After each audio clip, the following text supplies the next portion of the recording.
சுண்டைக்காய் பொடி செய்யறதுக்காக சுண்டைக்காயை கழுவிட்டு இந்த மாதிரி நான் தட்டி வச்சுட்டு அப்புறம் மஞ்சளும் போட்டு அவிச்சிட போகிறேன்.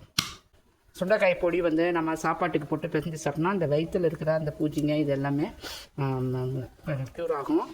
நமக்கு வந்து அனிமிக்காக இருக்கிறவங்களுக்கு ரொம்ப நல்லது. அதனால் சுண்டைக்காயை வந்து வாரம் ஒரு தடவை ஃப்ரெஷ்ஷாக கிடைக்கலன்னா இந்த மாதிரி கிடைக்கிறப்ப நம்ம வந்து ரெடி பண்ணி வச்சுக்கலாம். வெயிலில் காய வச்சு அந்த பொடியை ரெடி பண்ணி வச்சுக்கலாம். கட்டி வைக்கும்போது ஒரு மாதிரி கருப்பு கலரில் ஆகிடும். இந்த மாதிரி மஞ்சள் போட்டு கொஞ்சம் வேக வச்சிட்டோம்னாக்கா நல்லாயிருக்கும், கருக்காமல் இருக்கும். வெந்துடுச்சு, இந்த அளவு இருந்தால் போதும்.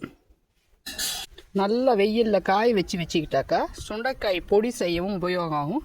சுண்டைக்காய் நம்ம வத்த குழம்பு செய்வோம்ல, அதுக்குமே நம்ம இது உபயோகப்படுத்தலாம். நான் உப்பு போடலை, மஞ்சத்தூள் மட்டும் தான் போட்டிருக்கேன். ஏன்னா உப்புப்பாக இருந்தால் நல்லாயிருக்கு, நம்ம குழம்புல போடும்போது நம்ம யூஸ் பண்ணிக்கலாம். இந்த மாதிரி நிறைய கிடைக்கும் போது இந்த மாதிரி பதப்படுத்தி வச்சுக்கலாம் நம்ம.